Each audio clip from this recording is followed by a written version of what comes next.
would have come down probably to the middle of the pack. But they took that pick in 27, so they're going to have their own pick in the last pick of the first round. Somewhere around there. But it's just a good deal for the Rams. And look, if I'm the Arizona Cardinals, from my perspective, if Jacoby Brissett is my starting quarterback, well, I got a statue back there now. This guy's coming off the edge, and he's a sitting duck. Yeah. Now, to tell me this, I want to delve in this a little bit because.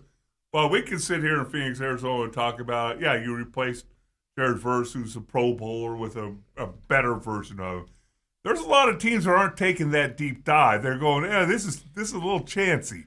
We're giving up a really good football player and draft picks for what we know is a better football player, but we're kind of comfortable with what we got. I think so many teams play it that way. Yeah, but if you look at it from the Rams' perspective, they say, hey, look, we're going to trust our front office because keep in mind, we drafted Jared Goff #1 overall at quarterback, and then we sent him to the Lions along with a bevy of draft picks for some over-the-hill quarterback named Matthew Stafford, who all he did in that year one with the Rams was lead him to a Super Bowl victory. Yeah. And so I look at this deal in that same vein because the Rams defense just went up a notch in terms of their productivity. I mean, they had already been doing a great job getting some of these young kids in the draft to develop. Yep. I mean, this dude going to put them on a whole nother level. I mean, Myles Garrett is that man, and he's only,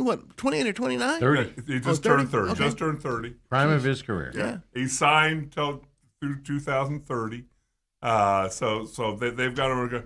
I just think that if you would go team by team, that there's maybe 2 or 3 teams in the entirety of the NFL who would make this move. Yeah. Because it's on the outside kind of looks chancy. Like when we've talked about, hey, if the Suns have an opportunity to get some players in here for Devin Booker. Well, no. Devin Booker's the franchise. Mm. We're not even going to think about that. Rather than, hey, we're going to keep an open mind. I'm not just pointing out the Suns. I'm saying there's a lot of teams that think that way. Yeah, no doubt. Look, it's not a lot of teams, you're right, that would do that kind of a trade. Mm-hmm. I mean, because on one hand, you got a young, up-and-coming outside linebacker or rush edge in Jared Verse, and I'm going to give up a first, second, and third in draft capital going forward. And that's enough to scare off half the league, if not more. But you got the Super Bowl in L.A. this year. Yeah, and look, the last time the Super Bowl was in L.A., I think the Rams actually won it. Yeah. I think they were the first ones, right? Yeah. Well, the other thing you think about on this trade is usually when you trade a superstar or a guy that could be a superstar or a young up-and-coming guy, you don't get equal value back. You usually get less back. And this is a rare time, I think, we see a really good player being traded and you actually improve your team. Yeah. And that's what makes me most nauseous about this. Yeah. Look, the Seahawks, they are the reigning reigning Super Bowl champions because they had a stout defense. Even when the offense would stall, their defense wasn't giving up anything. And matter of fact, they played the Rams twice. And so the Rams could see, okay, what's the difference between what we had? We had Matt Stafford, the NFL Offensive Player of the Year. He was the MVP. And we had 2 great receivers. We had Puka Nacua, who led the league in receptions and yards, and we had some dude named Devontae Adams, who people thought was on the downside of his career. All he did was, I think he caught like 18 or 19 touchdown catches. So he led the league in touchdown receptions. Right. And they said, where did we go wrong? We had a nice tandem at running back, led by Kyron Williams, and we have a nice offensive line, veteran quarterback. Where do we go? They said we can upgrade our defense the way Seattle's defense was. Right. I mean, Seattle, we all saw what Darnold, his connection with Jackson Smith and Jigba, then he could turn around and hand the ball off either to Charbonnet or Kenneth Walker, who, oh, by the way, is now with the Kansas City Chiefs. But I'm just saying, they looked at it and said, that's where we have to go next. He says, and we can get people like Darnold or any other quarterback that we run into, Jalen Hurts along the way. We can get him off the field by we get a guy who can get in there and cause double team havocs and stuff. And so we haven't had that type of dude since Arnold. Aaron Donald. Since he retired. Yeah. And so, I actually saw a little blurb where Aaron Donald might get the itch to come back and play a little bit. Can you imagine that? I didn't see that. Yeah. Can you imagine that? Oh, and the other thing we were talking about, because you said, I heard you guys yapping about this, and salary cap was another one. Dead cap money. Dead cap money. But you still got that pulled up? I can pull it back up. Yeah, because who do you think are the three teams with the least amount of dead cap? And so again, people are just joining in only for Coop. The fact is, dead cap means you have not had to cut a guy that you owe money to. You haven't made a mistake. Whether it's Kyler Murray counting $45 million against the Cardinal cap this year, well, see, that's Cardinals are just stupid. Yeah. They really are, because as you guys know, I've said on this program many times, I'm not cutting the dude unless I got something better. And wouldn't you love to have an elusive guy like that with the Rams now, having a guy like Myles Garrett on the spot? I know it's OTAs, but look what he's doing in Minnesota. Like, he's changed the whole attitude around the Minnesota Vikings with him being there. In terms of that offensive side, it's just it's just like But so the least amount of dead cap. Well, look, I don't really have a clue, to be honest with you. I've never really thought of it. Well, I'll put it this way. Let me give you the top 10 here: Dolphins, Browns, Saints, Jets, Cardinals are top 5 with most dead money. And loser teams, right? Loser mentalities, stuff like that. Then you get into some winning teams here. You got Eagles, Texans, Raiders, Jaguars, Bills are the other 6 through 10. The Raiders are a winning team? No, but Eagles, Texans, Jaguars, Bills. I mean, Jaguars have their problems. So team with the least is, I'll probably say the Rams. No, they're about the middle of the pack. Yeah. But there's a certain team that has a trophy up in the Northwest. Yeah, the Seahawks. Oh, Seahawks. have the least dead cap money. Guess how much? Well, what's the most? Who has the most? 179 is the Dolphins with the most. 179 million. And you said the Seahawks have the least. Yep. You're not going to get it. 25 million. That's what you thought too. Yeah. No, 513,000, Coop. $513,000. So that, in other words, Coop, they have not made many mistakes. Then you got the Broncos next up at $3 million. Then the Chargers are at $5 million. Okay. So here's the deal. If you just mentioned the Seahawks and the Broncos, those two teams have the best defense, or they had the best defenses in football last year. Yeah. Look, the only reason why the Patriots were in the Super Bowl and not the Broncos is because the Broncos' offense was just so inept that day. Bo Nix got hurt and couldn't play. It was just ridiculous. I mean, I think they only gave up 10 points. It was something. It was something like that. I think they lost 10. Bo Nix missed that game. Remember, with that foot injury. You're right. That's how the Patriots got. Yeah, you kind of forgot about that. You're right. Yeah. You're right. Yeah, no, they were without their starting quarterback and stuff like that. Yeah. No, we're just lamenting at the beginning how nauseous I am that it just continues to show, because even the Giants are playing. By the way, Koo signed with the Jets, not the Giants. We have to correct that. I have to correct that as well. Thanks to Ethan for clarifying that on me. And I'll never hear the end of it now. On the drive home later. So you got even Cleveland. Yeah, they downgraded yesterday by getting rid of one generational talent, but they got a really good Pro Bowler back on top of it. Yeah, look from the Cardinals. Yeah, from Cleveland's perspective, yeah. I don't look at that as a bad deal because they're a bad team. Mm-hmm. They still haven't resolved their quarterback situation, and so they said, okay, we'll take a younger guy that can grow with us, and even though that pick's going to be number 32 in the first round. Yeah, we still have 3 additional draft picks going forward, right, and we can help our team. And by the way, after this year, Deshaun Watson comes off their books.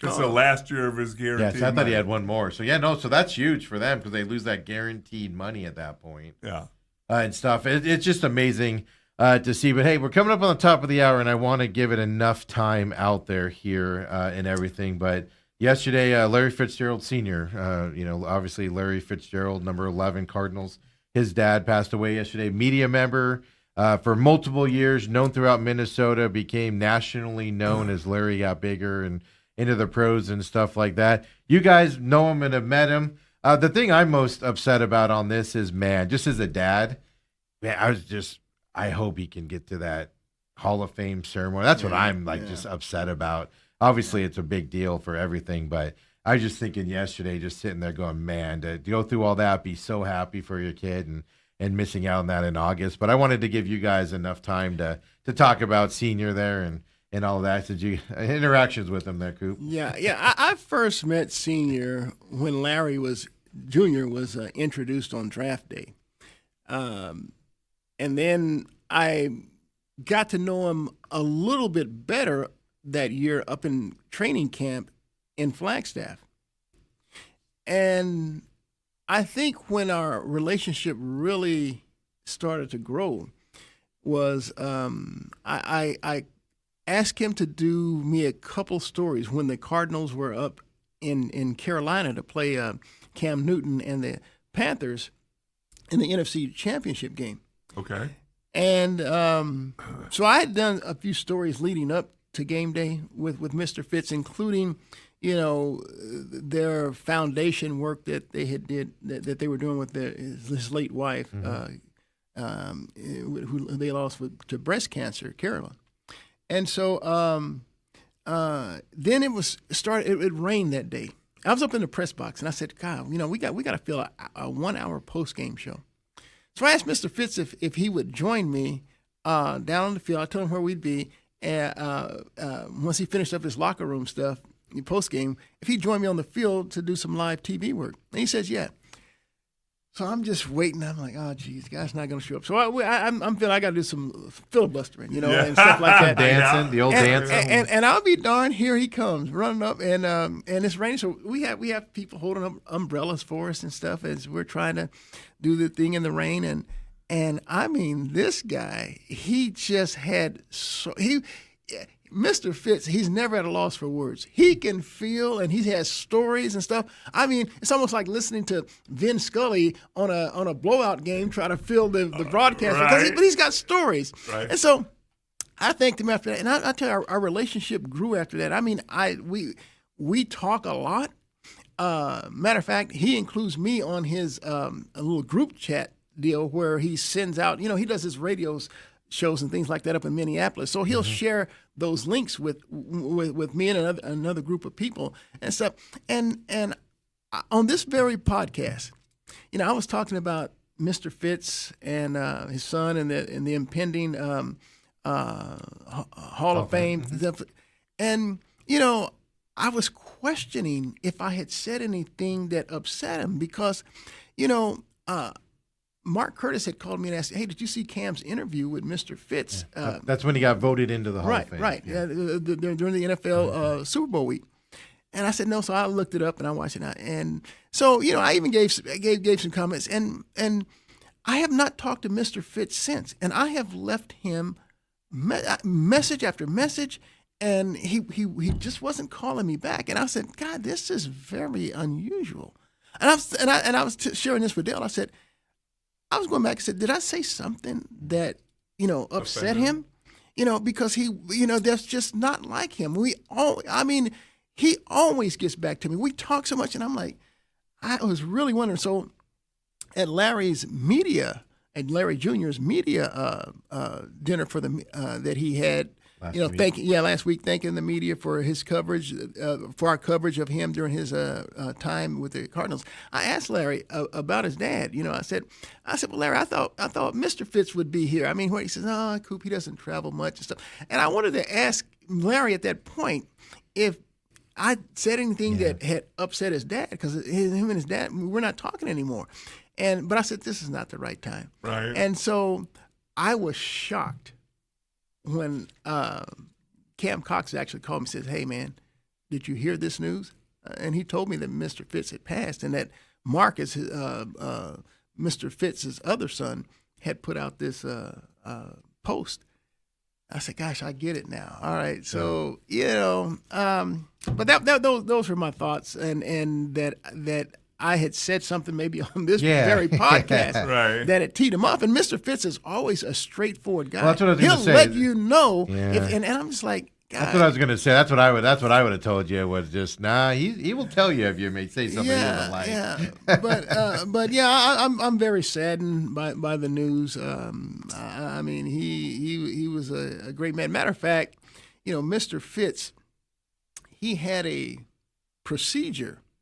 I went in for an open heart surgery at the Arizona Heart Hospital in 2012, and probably like maybe 6 months later, Mr. Fitz needed a procedure, and he was in that same Arizona Heart Hospital, and they shared so he shared with me. They said, "Hey, Coop was in. This is the room that he recovered in." And Mr. Fitz says, "Well, I want that room." Yeah, he looks good now. Yeah. So he shared that with me, and so I mean, I never knew that he had any other health problems since then. Right. And.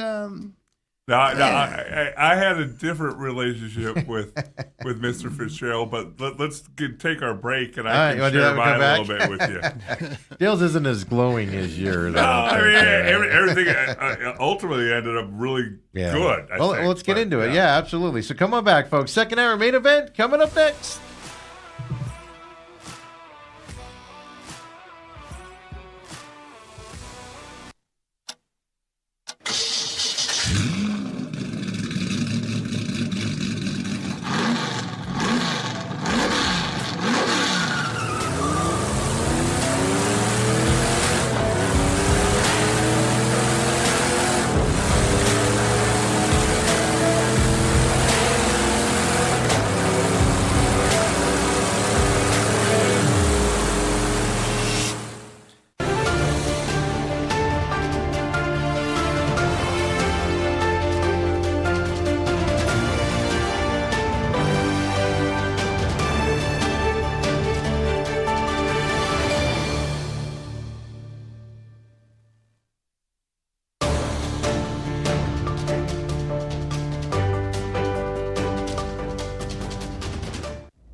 And we're back here, second hour main event. Yeah, for some reason our feed went down. Right as Coop sat down with us, they only missed a couple minutes. Coop, they didn't miss much. But Robert says, was it Coop's fault? I'm gonna blame him for it. Things happen when Coop shows up. Yeah, exactly. The whole shadow and the legend of Coop rolls through, and sometimes seismic shift. Yeah, internets can't hold up. Is how we're gonna leave that. We left that hour there with Coop's thoughts there of Larry Fitzgerald Sr.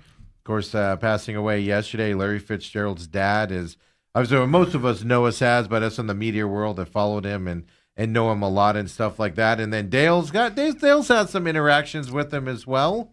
Let's get Dale's thoughts here on it as also. Well, I will say it didn't start off well. Coop and I used to be on Channel 12 together, Killer D's. It's Killer So D's. every Sunday after Cardinal games, we'd come on and we'd talk about usually a loss, especially when he first got to the league. Times haven't changed. And as I was telling Coop during the break, just so I got it straight, Larry Fitzgerald was not a Hall of Famer from the get-go. No. He wasn't Jerry Rice that came out of the chutes, guns a-blazing. Anquan Bolden showed him up there after that first year. That was a year later. But anyway, I'd be critical a little bit. In another loss, he'd drop I don't know if he dropped a whatever. And from my recollection, Coop and I are both old. You had a relationship with Mr. Fitzgerald, and evidently he had called you and said, "Hey, what's this old offensive lineman, criticizing my son, whatever, blah, blah." And I think I met him one time here in Arizona doing something. But the final time I saw him, I'm doing a Minnesota Gopher game. I think it's Minnesota, Ohio State. Oh, okay. In Minnesota. Okay. And we're there 3 hours early, just like a lot of the media. And you were working for ESPN at that time, I was right? working for it was called Westwood One Radio. The radio side. Okay. Yeah, and I get on this kind of big elevator. There's a lot of people on there, and I'm like one of the last ones on, just face forward. And out of the back, I hear, "Hello there, Snapper." And I'm like, and he's back in the corner. And he acknowledged me. We got off. We shook hands, laughed a little bit, and then we went our separate ways. Like, that's pretty cool that he even recognized me. Secondly, really nice that he said something. He could have been a jerk. He's a big time guy up there. Hey, that's the guy who used to criticize Larry. He didn't know what he's talking about, obviously. My son's going to be a Hall of Famer. You were in his element there in Minnesota. But very nice guy. Shook hands and went our separate ways. It was a pretty cool moment. So You said Larry Jr. posted something today, huh? He did. I saw it earlier. Let me see if I can find it here. Right there as well. He said, my father was a man of strength, love, and encouragement. He opened countless doors for me and my brother. He believed in us and pushed us to pursue every opportunity with conviction. He was a rock of our family. He taught us that perseverance, hard work, and unwavering commitment are the foundations of a meaningful life and personal success. I'll carry his love, words, and wisdom with me always. Is what he had a bunch of pictures of him and Larry and his brother. I saw family pictures yesterday. I know. I think it was Larry's brother was posting pictures. Marcus. With of course Junior, who's now going to Notre Dame this year, or not Devin. Junior, but Devin, over there at Notre Dame, and the other sons and things to that effect there, where he was able to see them play at Brophy and stuff to that effect as well. So, it's obviously big presence here in the Valley and everything. So I wanted to give enough time to it for you guys if you guys were up to talking about it today, because, and that's like you said, it's just, when these guys are getting those ages and they're not feeling well and not getting around as much, they do lose. They focus on what's necessary on us. So does it say how old he was? He was 71. Yeah. He would have been 72 on June 10th of this year. Okay. Yeah. So it's just I've seen that with other people as they get old. They just lose touch with people and aren't responding as much and things to that because they stay closer to the family side of stuff. So it's a big presence. And like I said, the most thing I was thinking about was, man, he was probably just trying to get there to August, for the Hall of Fame game and see Larry get into that. And that's what I'm most disappointed about. It's, in terms of that as an opportunity. But I think it's going to make terrible news and stuff, but it's going to make that event even more special for Larry and the it just might be more emotional. And I think I learned from you guys, someone on this show, that Larry is actually going to lead off and go first. I've read that. I haven't seen it confirmed yet, but I read that. Yeah. Okay, so someone else was telling me that ESPN wanted either Larry or Drew Brees to go first and last.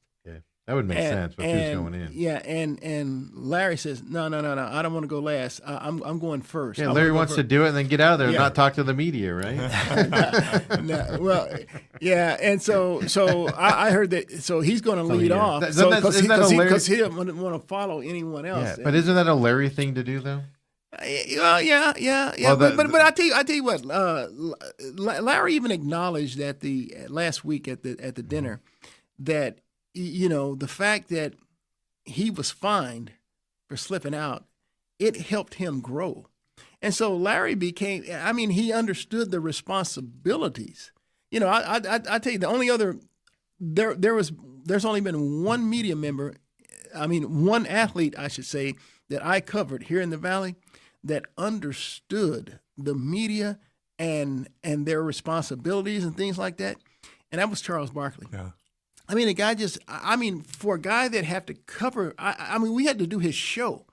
And I can't tell you how many times we waited because this man would give interviews for any and everybody, even at the All-Star game.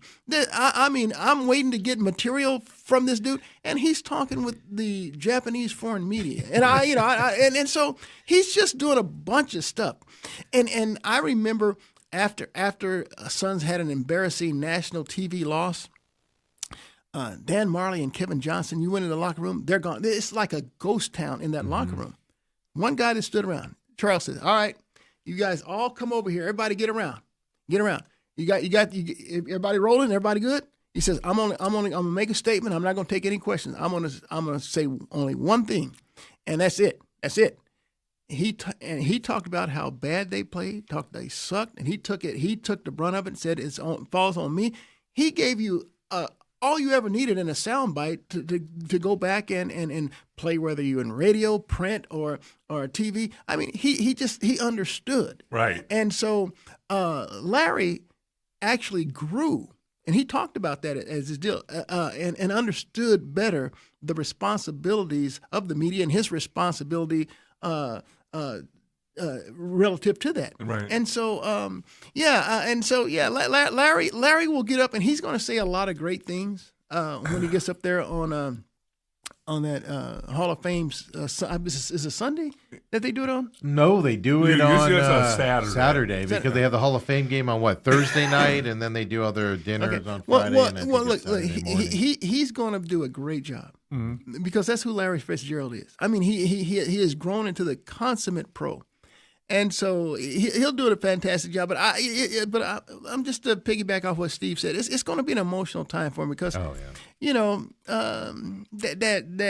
not there. Right. I mean, the wounds are still going to be fresh. Oh, absolutely. Because we're talking less than 2 months, right? To get there. My dad died in 1998, and every time I get up to give his scholarship away, I get teary-eyed, like a knucklehead. So I can't imagine having to do that 15-minute speech. Yeah, and that's the thing with all the eyes on you, and Cardinals are flying fans out there, where they're paying for it. They're going up there, and so you're gonna, you always have your fans cheering for it and stuff like that as well. And to be honest with you, I know he's an Arizona Cardinal, and we're all going to be paying attention to it. But of all the guys going in, him and Drew Brees are the two that you're going to obviously pay the most attention to and want to hear from the most, not to take away from, the linebacker and stuff like that, but the linebacker. What was his name? You mean the what was his name? The long snapper? Yeah. Go on to hear from them. No, but those are going to be the guys to pay attention to, and Larry's taking it off will be definitely good and from that side. But one other thing, since we're just talking things bad in the world out there, this popped up yesterday, and this makes me upset. Almost as much as Myles Garrett going to the Rams, and the Rams just keep getting better, and the Cardinals folks are still negotiating with Jacoby Brissett today. Some teams want to win, some don't. College football next year, there will be 52 days, just want to remind you, between the conference championship weekend and the national championship game in Atlanta. 52 days will be between them. Latest national championship game. So, in the conference championship weekend ends. Okay. 52 weeks until 52 days until the national championship game. Dude, that's over a month and a half. It's almost 2 months, Scoop. I'm going to add up. I'm going to round up. It's still over a month and a half. The championship game next year is January 25th. Yeah, just wanted to point that out. Now, you'll have playoff games and stuff, but yeah, just unbelievable. I don't know it's still only 12, right? It hasn't gone up this year. Nope, still 12. Yeah. By the way, the Hall of Fame class, the linebacker was Luke Kuechly. Kuechly. He only had like 1 million tackles. No, he was good, but he was Carolina. Yeah. Roger Craig. I'm not saying you don't want to listen to them. I'm just saying that, to me, the two guys that I'd want to listen to the most.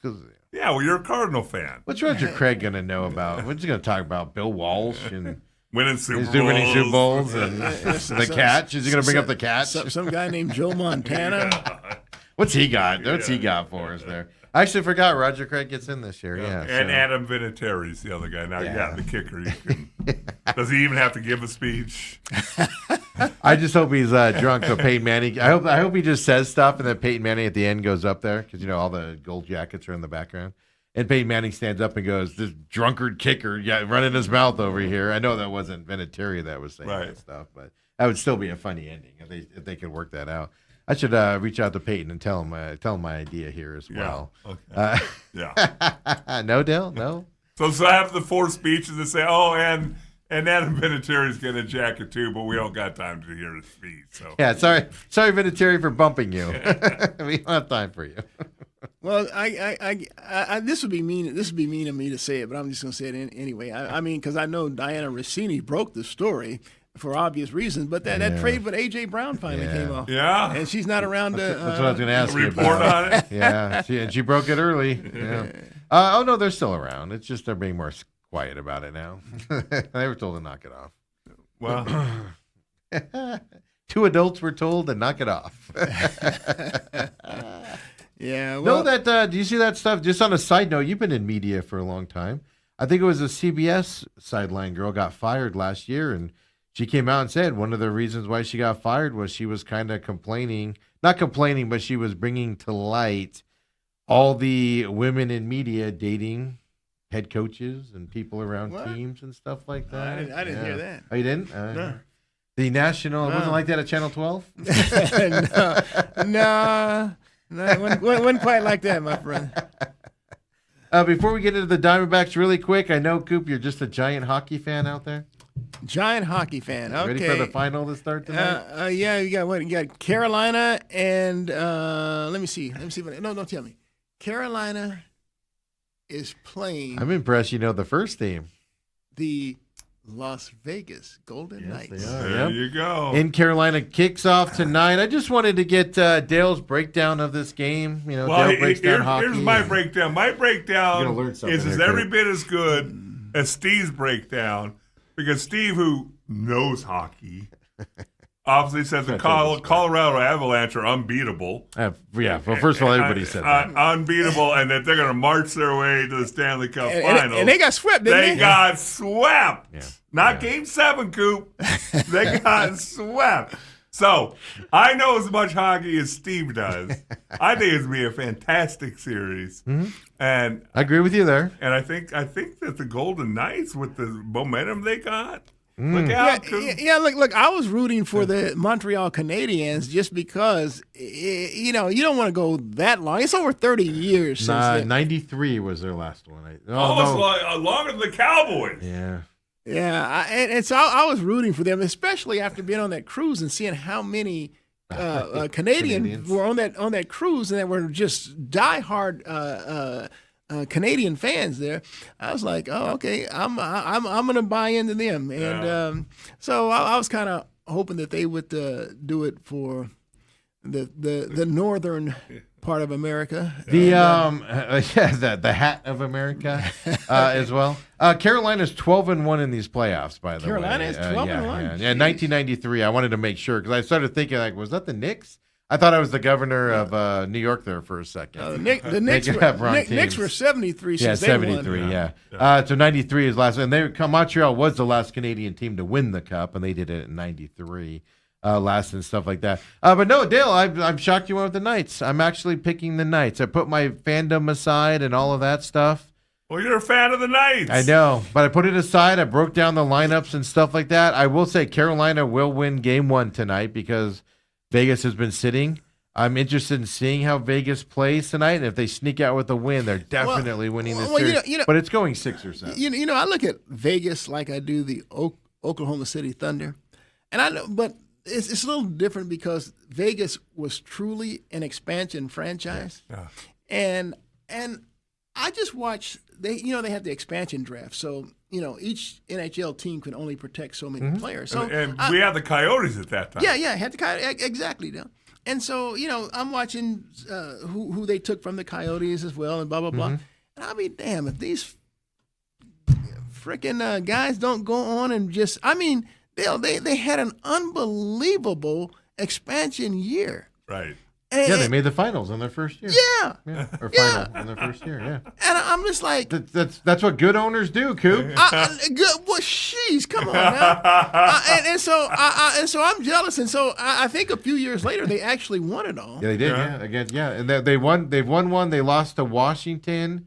I'll say it this way: this is their 3rd trip in 9 years. Yeah, and dude, and the Coyotes were here since '95. They couldn't even sniff the playoffs after that a while. one year when the NHL owned them, they went to the championship. Yeah, round, they lost to the Kings. Western, they lost to the Kings. I was there for that. Who were hot that year. But don't tell me the ownership group wasn't pushing them through. Just well, look, they had absolutely, they had some great battles, And they had some great teams when they first got here, but Kachuk and those boys, those guys, they were annually Mm-hmm. in the playoffs at America West Arena. But they couldn't win a first round series. No, they could. And I remember it was they played a rock'em sock'em series against the St. Louis Blues. That's when I really started. Is that the one where Kachuk broke his jaw and kept playing? And the Blues one? Cujo, Curtis Joseph. I mean, it was him and I believe it was Hobby Boulin. I mean, they just had great net minding in that series. I mean, and it would go like to double overtime and stuff like that, you know. And fans had in the whiteout. I mean, even though they had these obstructed view seats, you would never know it. It was a madhouse. I mean, look. I couldn't believe what I was seeing. And so I didn't see that again until you talked about it, when they were in the finals against the L.A. Kings. Yeah. Dude, I do my shows out on the plaza because they at Westgate in front of the building there, they would just, fans, they would pack it. It was incredible. Then you go inside. I mean, it's just too bad the Coyotes couldn't, you know. The fans weren't the problem. The ownership and putting the teams together. Even in those later years in Glendale where the fan base wasn't there, because I had season tickets and stuff. Even when the fan base wasn't there, or still the diehards were so ruckus. But if you win, they will come. Oh, absolutely. And that's where the Coyotes ownership kept messing up. Was they were like, no, they should come.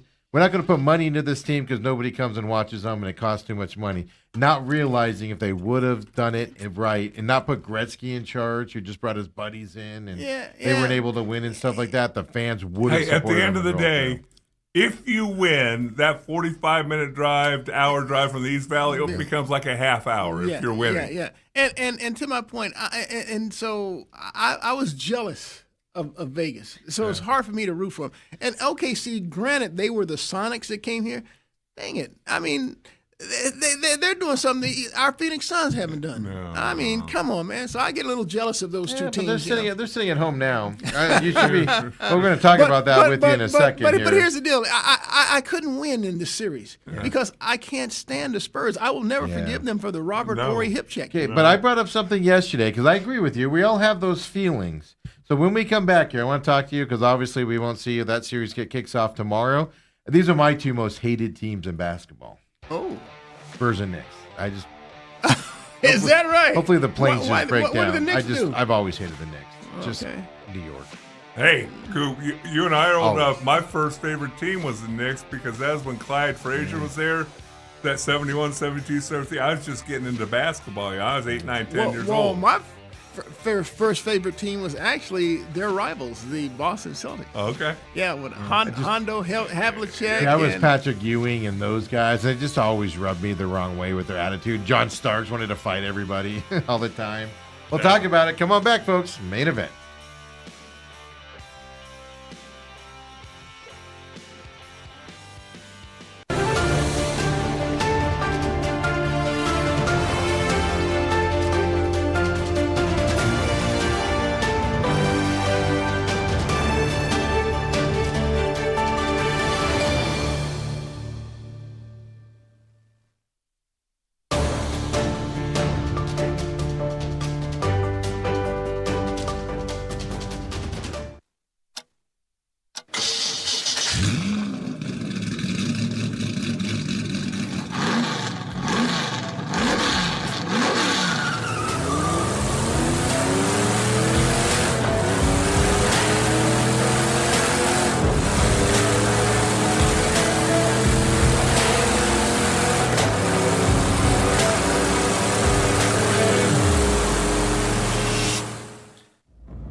About them in the history books, Scoop. Alvin Adams, Ricky Sobers, the cocaine Curtis Perry. scandal. Well, wasn't Alvin Scott on that team too, or no? He was not there yet. No, Charlie Scott. Charlie Scott. No, Charlie Scott wasn't there yet. Okay. No. Curtis Perry. Curtis Perry, Gar Hurd, Ricky Sobers, Alvin Adams, Dick Van Arsdale, Paul Westfall. It's off the top of his head, folks. Dennis Autry. Yeah, so so bringing up NBA here, and I know everybody's got that hatred for the Spurs here in the Valley. Any Suns fan does from the Robert Horry day. But I made this observation watching that Game 7 against the Thunder, and I was rooting for the Spurs to win it because I'm tired of the Thunder getting those calls where they're flopping. It's bad basketball. I don't like it. And dare I say it, this is a different Spurs squad. They have nothing in common with those championship years with Tim Duncan and those guys. Nobody's whining, very few flopping going on by the Spurs. If anything, they played through the flopping of the Thunder last week, and they just really impressed me in that series. So I have to compartmentalize is what I'm getting at here and say I want the Spurs to win this series. I think they're going to win this series. I do not like either of these teams, but this Spurs team is fun. Now, it helps that Popovich isn't the coach anymore, and he's, resting away on a shelf somewhere, and he's still got a presence there. I get it. But this team is fun to watch. If you could take that hatred and put it aside for a second, this Spurs team is fun to watch. Well, see, the thing that's going to chat me is that, I had to sit there through, what are they doing, win 5 championships during that. Every other year. It was a 7 seconds or less era. I mean, they just teed me off. And so now, if they win this series, dude, I'm telling you, I can see them pulling off another 3-4 in a row. Oh, it's going to be them and Thunder for the next 3 or 4 years, right? Yeah, Health permitting. And so, dude, I'm telling you, I heard about a sick trade proposal, because the Thunder realize that they can't go any further with this team against that Spurs team. They were 4-8 against the Spurs this year. Yeah. And so overall, you tell me what you think about this. And I said, man, I can see the Bucks. I think I know it. I see the Bucks do this.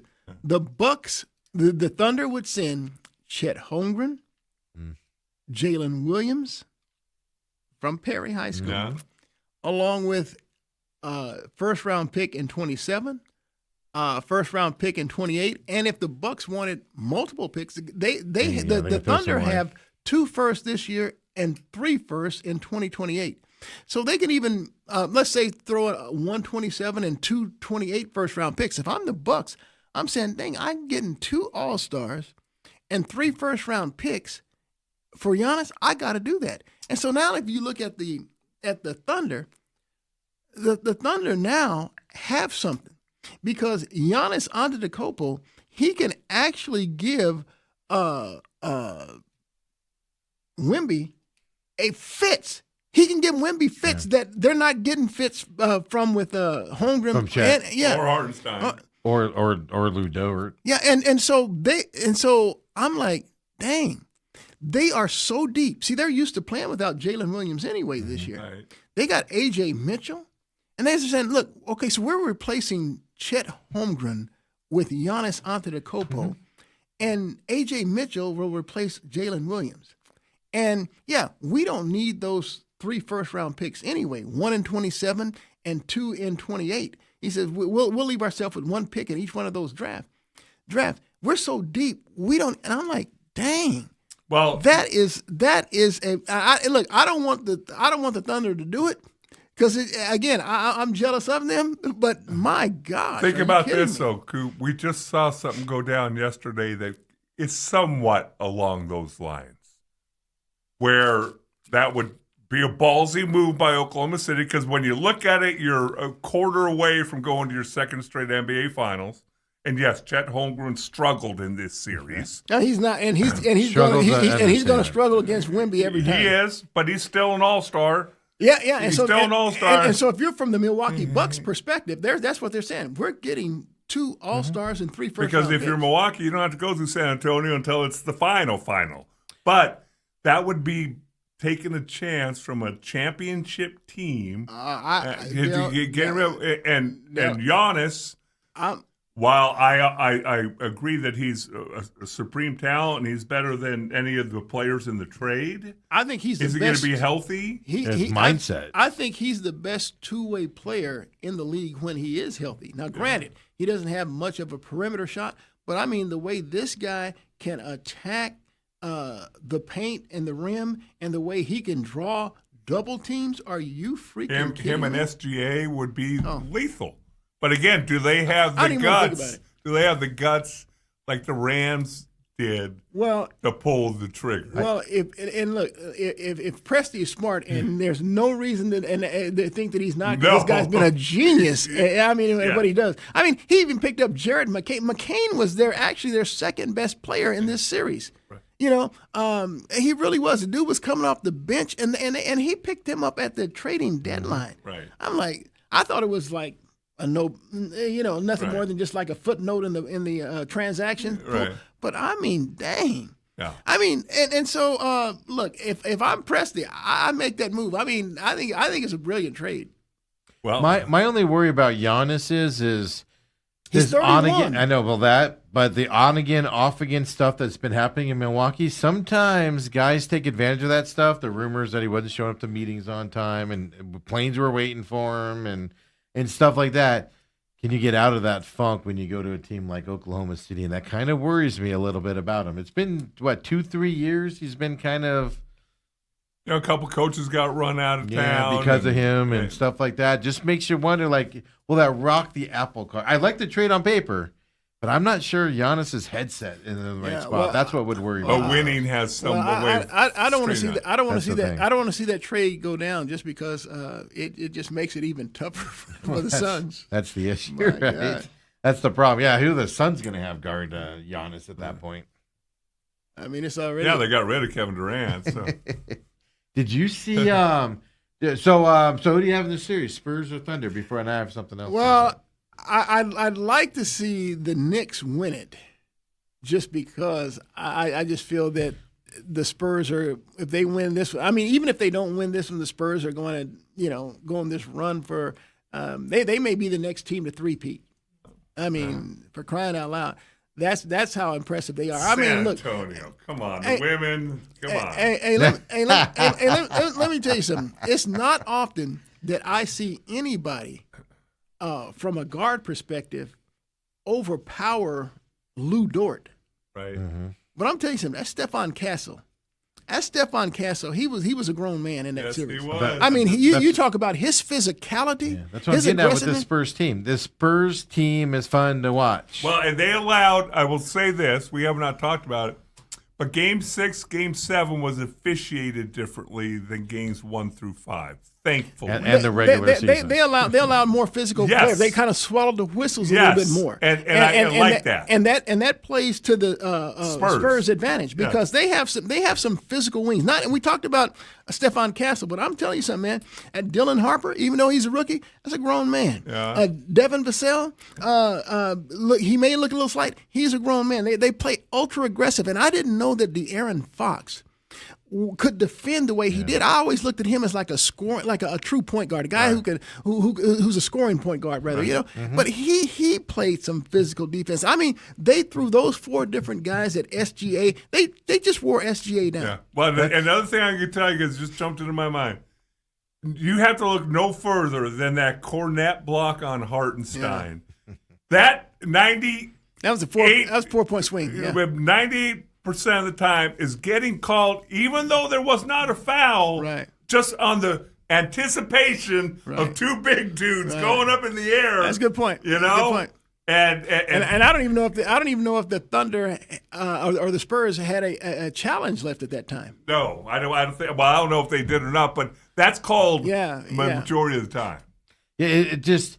How many guys did you name on the Spurs before you got to De'Aaron Fox there? That's why this Spurs team to me is just they play basketball the right. And I'm the guy that says the Spurs actually are responsible for ruining the game of basketball and what we know today.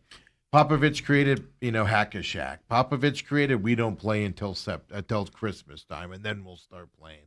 We rest our guys on back-to-backs and stuff like that. That all started with Popovich and the Spurs back in the day. And I blame the Spurs specifically for ruining the game of basketball and what we see today. Now this team has me going, this team is fun. This team is fun to watch. Well, their biggest Achilles heel is that they don't really have a true sniper outside of Julian Champagny. Even though we know Harper and Castle and Fox and Vassell, they can knock down threes. They're not what you call prolific three-point shooters. Champagny's their best one, and they don't have enough of those guys. So I gotta hope that the Spurs, don't wind up with any more sharpshooters. Here's my question for you. Because you want the Knicks to win it. I think the Spurs are going to win this, but it's going to be a series.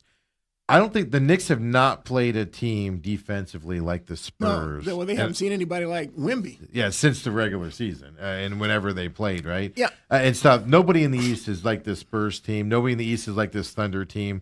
And I think it's, winning by 30 in the East kind of gives you this built-up confidence. They've been at home for a while now waiting and things to that effect. And it's going to be fascinating to watch in Game 1, getting smacked in the face and how you react to the thing that I'm interested in, I'm interested in seeing how Spurs coach Mitch Johnson attacks this game. Yeah. Because we know the Knicks want Karl Anthony Towns, Cat, to play at the three-point strike. And he's playing great right now, and they hope that draws Wemby out. Yeah. So I'm just saying that Mitch Johnson's going to say, nah, I'm going to put someone else on Cat. Right.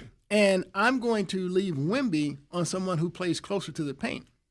Now, we know when Mitchell Robinson's in the game that that plays to the Spurs' advantage because Wemby will get on him and Mitchell ain't going outside that paint anyway. So Wemby's going to be in the paint to do his Wemby things. But I'm interested to see how they attack this lineup with Karl Anthony Towns, who I just can't see Mitch Johnson. If I'm the Spurs head coach, there's no way I'm going to say, Wemby, you got Cat. There's just not a way. No. Because you're going to be standing out there 15 feet away from the basket. And Jalen Brunson and those guys are going to get in the paint. Not going to happen. Yeah. Coop, that might be one of the best points you've ever made, Coop. I'm making notes on that right now. I'm anxious to see what happens. Yeah. So we'll see what happens. Robert said, who would take Holmgren? A bunch of money for not much production. He's an all-star. Well, that's the thing. He's really good against guys not as tall as him. Well, but here's the thing that he's missing. The Bucks are going to trade Giannis. So they want to get their best haul back. Yeah. Mm-hmm. You name me a haul better than what that proposed trade from players the Thunder. And picks. Yeah. Nobody has that. Yeah. And so look, you can say what you want about Holmgren, and I'm not going to necessarily disagree. But from the Bucks' perspective, they're trying to get the best haul back in return. Beat that, Robert. Well, and here's the other thing. When you talked about, because everybody said San Antonio, they're a year or two ahead of schedule, and this young squad, and on and on. And I'm like, again, some of the things just jog my memory, and the fact that I remember in '92 we had to go play San Francisco. They were 15-1 in the regular season in the NFC Championship game, and everybody said we don't have a chance. The Cowboys are too young. They're here a year or two early. And we were dumb enough to not even know what we're getting into. I see a little bit of that in San Antonio. It's like they just go play basketball. Yeah, especially with Dylan Harper, the rookie. I mean, that kid. He played huge in Game 7. He played huge in Game 7. One last thing from basketball before we move over to and Dale's crawled back up hauled himself back up on the Diamondbacks bandwagon after the weekend here. I broke an ankle yesterday and I pulled a hamstring trying to jump back on last night. Did you see Yusuf Nurkic was on a show? Did you see this? It was all in his native language, so you had to do it. On what he said about Coach Bud. Did you see this? Yes. Called him. He was an alcoholic, and he was. And he was doing wild things like. Well, we knew the second part before you say what it is. We knew he was because remember he went to Booker and was like, "Hey, this is my team. You don't talk to." Wasn't that him or was that the coach before? No. That was Budenholzer. Yeah. So we know that happened. So we know he was having wrong conversations with players one-on-one. But he really knocked it off there. But to say a guy was just an alcohol addict is how he phrased it, and now, like I said, it was in his native language. So transformation. And then what he did individually. And then he talks about how he had these one-on-one with the players, and he was such a negative influencer or talk. He said he even tried to tell Kevin Durant how to score. Yeah, he said it'd be one thing if you try to tell me how to score, but you're trying to tell the second greatest scorer. I mean, it's like unbelievable. If you didn't see this video, now like I said, it's translated and stuff like that. But he even went so far to say, like, you don't tell a pilot how to fly a plane. Right. And he's in there having meetings with Kevin Durant and stuff to that. We knew. I'm pretty sure we all knew, at least those of us in the media know that Coach Bud was a serious problem with this team, with what he was doing. But now keep in mind, Nurkic was not one of the favorites, right? He got run out of town and stuff like that. But it makes sense. I mean, look, with Vogel, they were a playoff team. They won 47 games, a playoff team, and so they went backwards with Coach Bud. Yeah. I mean, and really badly backwards. And so he went to Nurkic and just flat out told him, "You're a bad teammate." And Nurkic was like, "How am I a bad teammate?" He's like, "You just are. You're a bad teammate, and that's why you're not playing here anymore."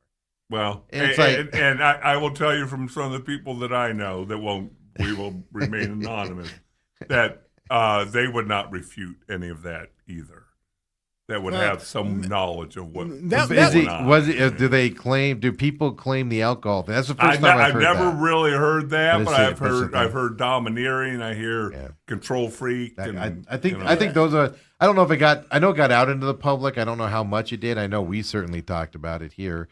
But that in the media circles, I mean, that was that was an eye-popping or eye-opening article that I read. I'm like, whoa. Well, maybe that's why he looked so bad when I saw him in Coronado there about 10 o'clock in the morning having breakfast. I saw him walking down the street in Coronado last summer. He did. Maybe he had a rough night the night before.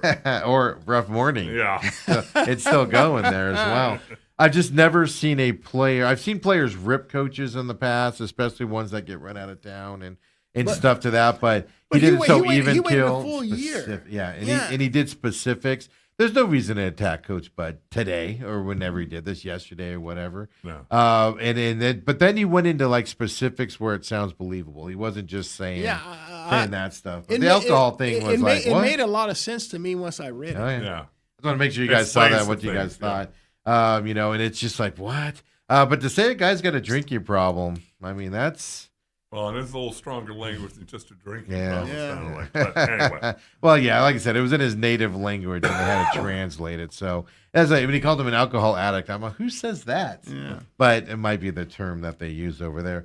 Well, fellas, Dale's back up on that Diamondbacks bandwagon after that Seattle sweep over the weekend after last night as well. I mean, this was a fun game last night. Obviously, the Dodgers, which makes it better, in front of a Dodgers crowd there downtown. As well. Tommy Choi, first Major League Baseball home run. That was great to see.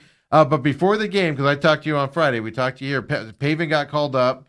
Tim Tawa got sent down. I wasn't surprised by that. I figured it'd be him or ADC is what I was thinking. Del Castillo, one of those would go down, but it was Tawa. And then Santana. Here's the question I got for you. Now, he re-injured himself. He's only making $2 million this year. Is this a we're just gonna pay you? You play out your season. Don't even bring his name up. 60-day IL. Let me tell you something. The way that Ildemaro Vargas is playing first base, and keep in mind, Hernandez is struggling. They moved him. I mean, look at the play he made last night. You know, the double play. He just makes plays, and so I talked about Tawa's positional versatility. I'll tell you, this Ildemaro Vargas, this dude, his glove is amazing. Hey, look, the most amazing glove I've seen on the Diamondbacks in my time with it has been Nick Ahmed, and obviously Ahmed is no longer playing. But I'm telling you, this Vargas, it doesn't matter where you put him. This kid is something else, and he can. He's 35 years old.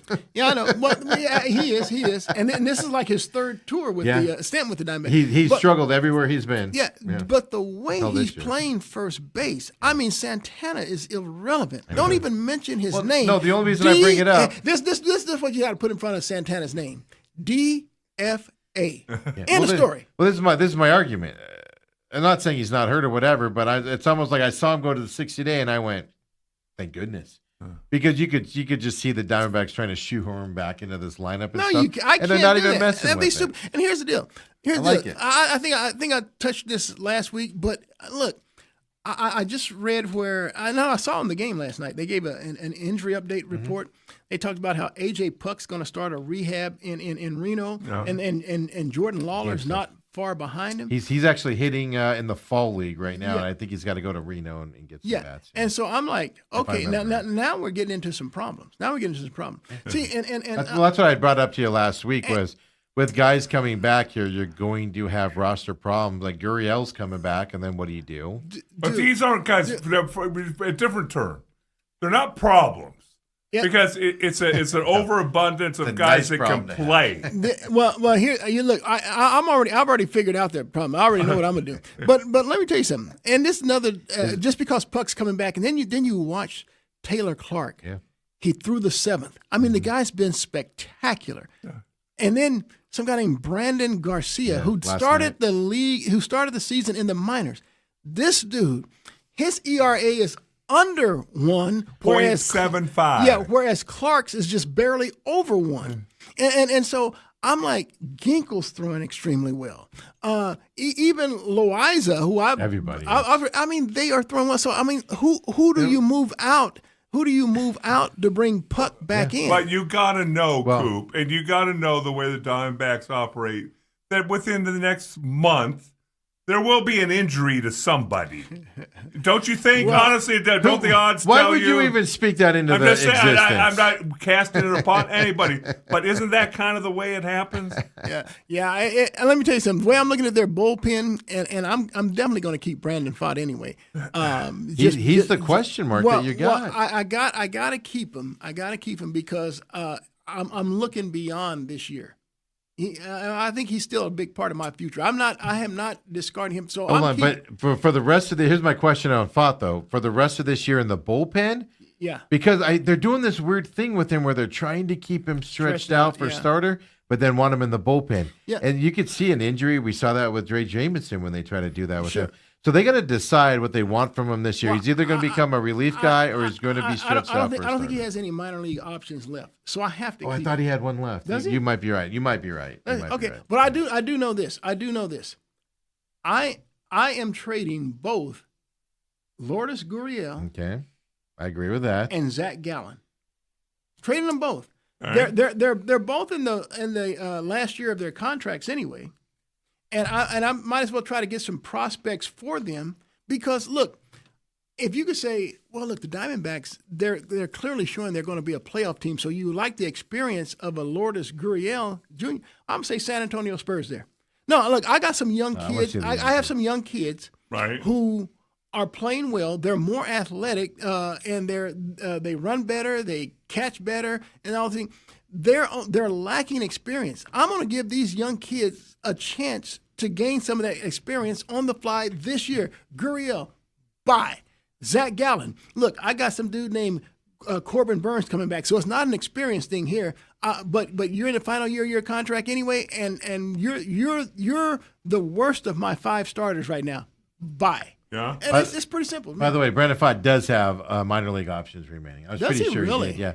And so that's why you got to make the decision. You send him down to keep him stretched out to be a starter, but they're trying to do it both ways, and I think he's struggling at that point. But the other thing, that where you got holy cow, I just forgot the other thing I was going to talk about. That was super important. Besides Brandon Pfaadt. Well, while you're thinking, here's the thing that bothered me about last night, Coop. Great win and all that, but I want my boy Erod in the All-Star game. He goes 6 innings, gives up 1 run. And doesn't get the win. And here's the deal. He didn't have his best stuff. No. And he was taking on the best team in baseball. Yes. I don't know, excuse me, Atlanta Braves fans, but the Dodgers still are the best team. You may have the best record, but the Dodgers are the best team. So I mean, he did that. Yes. And then the bullpen and I got again a tip of the hat again to Sewald. I mean, he's 14 of 15 in opportunities right now. Yes, dude. He's got a 3.6 ERA. Erod again 2.24. Was that his 15th save last night? Yes, it was. Was it 15? So 15 to 16. Yeah. Well, okay, I remember what I was going to say now. I heard a professional broadcaster that knows something about baseball. I didn't out him yesterday. But I heard him yesterday, and I came in just flabbergasted. He was saying, but he knows more about baseball than I do. hit the game-winning blooper there to win a World Series. He came out and he said that the young guys in this lineup are putting too much pressure, and I'm paraphrasing, too much pressure on the veterans on the top of the lineup to where Martes and Perdomos are trying too hard because they know they have to pick it up for the young guys. Basically saying the young guys at the bottom of this lineup are hurting this team. And this was coming off of the Seattle. I think that's garbage. Hey, dude, I didn't hear that, but I can't see Gonzo saying that. I can't see him saying that. When you said a guy that had a bloop hit, I already knew who it was. I knew it was. But are you sure you didn't misconstrue what he said or take out of context what he said? Nope. He said that the upper guys could feel a little bit. It wasn't just him. There were other people on 98.7 They're yesterday. blaming the rookies saying for their that veterans. The bottom third of the lineup, we have to rely too much on younger players in this lineup, and that causes issues. They're talking specifically about the Seattle series, not last night. Forget about last night. You don't know about last night yet. And they're saying that, that stuff. My argument is, dude, he couldn't have said that. He couldn't have said it. I'll find it for you. I'll find it. I was a flabbergasted. Yeah, because I want to hear that too. So then I came in here, and I was all about to. But my argument is, Ketel Marte's one of the best second basemen in the league, and he just had, won the award for hottest player in baseball or whatever the award was he got, and then he went 0 for 10 against the Seattle Seahawks. My argument is your Perdomos, your Martes, your Corbin Carrolls, and I'm taking Corbin Carroll out of this because he's the one guy that fairly gets in it. Those are the guys that are supposed to get you out of slumps. And it seems like those are the guys that put us into slumps. And that's where I get frustrated. Interesting enough, I was saying all this yesterday, and then Marte last night goes up and gets the insurance runs and everything, and makes me look like an idiot. I'll tell you this. The Diamondbacks continue to bat Perdomo third. And this guy, last year, every time it seemed like he came up in a big situation. A big situation with runner in score position, he came up with that hit. He was an excellent bunter. He knew how to lay down the drag bunts and things like that, or even just sacrifice people over. He always did the right thing. This dude is hurting the Diamondbacks this year. They don't need to. He does not need to be third in the lineup when But Torrey won't move up any of the young guys because he likes them down at the bottom because, whatever reason Torrey's got for that. I say mix the young guys in between those guys. Perdomo right now, look, I know he stayed with Ketel Marte, and Marte finally turned it around, and he carried the Diamondbacks for essentially 2 weeks. He really was that stud, but he, like you said, he didn't do a darn thing in Seattle, and there he was last night with that insurance 2-run home run in the 8th. But Perdomo, I'm still waiting. Dude. Especially after last year. Last year obviously was a blip, his name was in the running for MVP. That's how well he played a year ago. He made a name for himself. Everybody said he's the new up-and-coming shortstop that everybody needs to pay attention to. And so I just don't like to, after the Seattle series, to hear dude, I'm surprised people around sports, and stuff saying that we have too young of a team. And I'm on the opposite. I'm actually arguing, no, like you, Gurriel. I'm sorry, either DFA because he's not worth that much. You got, or you trade him. You can get some of the trade. No, get rid of those veteran guys that are injured and not playing with 1 year left on their deal. Get young guys up here because if you look at the young guys when they play, even in Seattle, if you paid attention to the young guys, and I'll put Tawa in this, even though he's been struggling this year, they play differently. They play at different speeds. They play like they're fighting for something. And then these old Perdomo threw his helmet down and broke it out of frustration, and Marte's struggling on that side. The young guys bring something to this team that they badly need, and that's the guys you need to see there. Now look, I've seen Troy now not make 2 plays in left field. Tommy Troy? Yeah. And the one last night led directly to the Dodgers' only run. He's coming in. He called it. I guess you can see him saying, I got it, and it went off the thumb of his glove. He kind of like overran it a little bit, and it went. And so that now put Paez and with a double and move Shohei to third. And now the sac fly on the next batter gets their only run in. Whereas if he makes that catch, Shohei stays at second. And then the flyout helmet, and the Dodgers never score. They're shut out. To me, Tommy Troy's the one guy. I like his bat, but he's the one guy that. I'm talking Fernandez. I'm talking. Yeah. And here's the deal: you got to Schmidt. keep this in mind too. The Diamondbacks are converting him to outfield. He's been an infielder not only at Stanford and college, but in the minors. And now I believe it was late last year they started trying to move him around. He played in the outfield all in Reno and stuff like that. So they're trying to do it with him like they did with Jordan Lawler because they figure their infield is set. Right. Now Lawler made a very successful transition. That dude looks like a natural out there. It looks like one of those deals where Fernando Tatis gets moved from the infield to the outfield, and he looks like a natural out there. I don't think Tommy Troy's at that spot yet, So yeah, he's the one I'm a little skittish on, but I might move him down if I have to, because if I put Lawler back in center, I'm moving Waldschmidt over to left. Waldschmidt has to stay. Yeah, out, right? and look, I know that Barossa doesn't hit nearly as well as Tommy Troy, but if you saw him in center field last night, you say that's our Alex Thomas. And so what I'm going to do is late in the game, I could pull Waldschmidt out, move Lawler to left, and put Barossa in center because now in that 8th, 9th innings, I'm trying to put my best defense on with a lead. I'm trying to do that. So that's why I keep Barossa up. Do you even need anybody in the field when you got our closer extraordinaire, Paul Sewald? Right. Hey, look. Again, that dude has really surprised me. He really has surprised me this year. But look, I'm just really blown away. I think if you ask me what is the strength of this Diamondbacks team, I might even consider saying bullpen.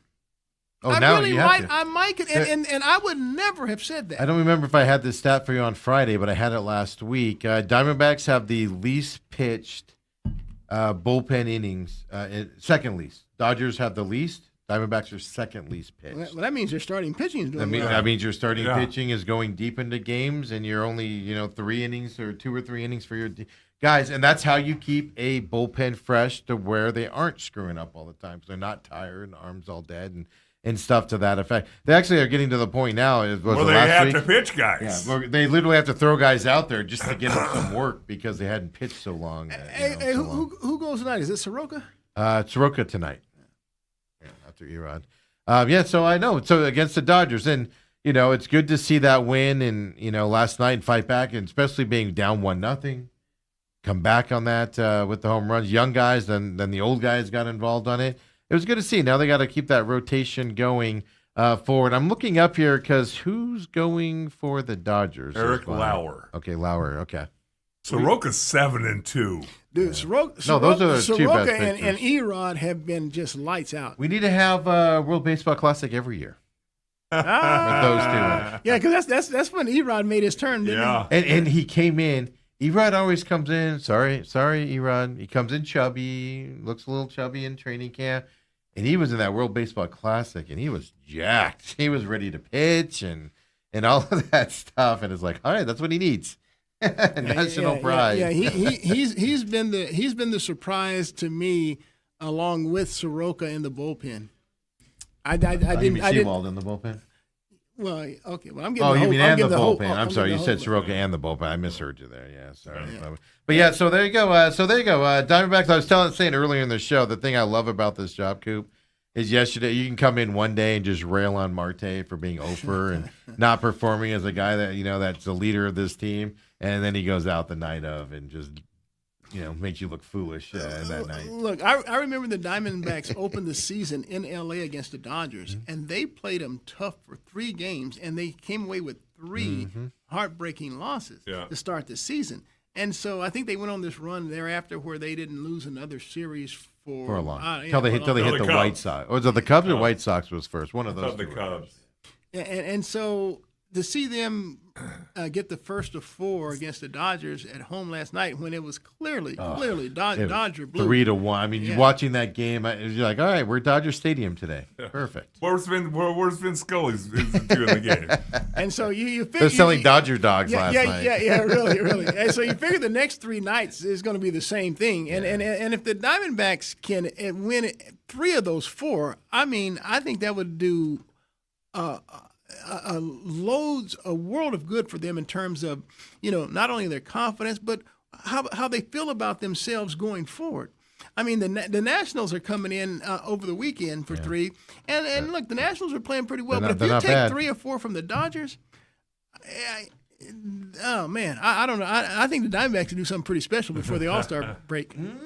That's the thing we're talking about. Last year, remember we brought up Dale. We were like, oh, they're gonna have to start selling people, and you got all mad that I brought that up last year and stuff like that. Now this year we can literally look at. And I don't even necessarily know buying's the right term here because you're going to get 3 guys back and other guys back healthy. Yeah, they don't need to buy, but they can sell and stash. Yeah. Sell and stash, and so and then you're getting healthy guys back as well as it goes on. I think this is fantastic. I'll even go so far as to say is if Lawler comes back similar to what he went away with, his injury actually is probably the best thing that could have happened because now he's going to come back fresh and ready to play. Well, I disagree with that because he needs to be that bad. The thing that I felt that was, if you go back and watch his history, he never got consistency. Yeah, that's what he needs. And so now he was getting that consistency. You saw it in spring training. It carried over to the opening season. What did he play the first maybe 20, 25 games, something like that? All the time. Yeah. And the dude was hitting over 300. Yeah. And so he was getting consistent at bats and things. And so now it's almost like he's got to start all over again. I get it. I get that side. That's what I'm saying. If he comes back and plays like he did before, guys don't come off of IL and play very well with this Diamondbacks team too often. So it is something we got to worry about. That's the other luxury. You can leave him in Reno a couple extra games and let him get a few more at-bats there. There's no reason to rush him back up here right now. Yeah, and I'm starting to see Wall Smith looks like he's starting to come back down. What you expect. Fernandez has come back down. Yeah, you expect that. You expect that. Yeah, Fernandez isn't the stud he was when he first came up, but you expect it. Now the question is, can you get him going again is the question. I believe they'll go again, but then here's the deal. I think that it'll be one of those deals where it's a big learning situation for you as a major leaguer. They've made adjustments to you. How do you now come back? And so I like the poise and mental outlook of Fernandez. It seems like he doesn't get rattled by. That's anything. What I would say. All these young guys coming up, Walt Smith included, they don't get rattled. Yeah. We see that with Corbin Carroll and these young guys. That's kind of my issue. The Perdomos and Martes show they get rattled out there. These young kids are just like, let's go. Let's do this. It's amazing to watch with these young kids out there, and that's why I like these young guys out there and all of that stuff. So, guys, gentlemen, everybody out there, wrap it up here today. Appreciate everybody joining us as well. Coop, good to see you again. So, Coop, your official pick for the NBA championship? And the dreaded Spurs. Okay. And for the hockey? Jeez. It's got to be the Vegas. They're playing. I didn't know they had only lost one. Carolina's on fire. Yeah, they didn't get a lot of press because they were on the Metropolitan and it sucked. I'm going with Vegas. I'll just tell you, I'm going with Vegas because what they did to Colorado. If they can duplicate that, the rest is a concern. But when Torch is your coach, Torch has a game plan going in tonight. Vegas is an older team. They're going to come into this game tonight and watch this. If they sneak out a Game 1 win in Carolina, they're going to win this series, and they're going to do what they did to Colorado, and it's going to be a beautiful thing to watch. All right, I'm taking the 2 teams in the West. Yeah. All right, here we go, folks. Everybody, Bruce Cooper, as always, comes and joins us. We appreciate it so much. So much fun having you here. Indeed. And unlike with Dale, it gets a little It gets old. We'll see y'all tomorrow, of course. 8 o'clock here as well. Come and join us, would you?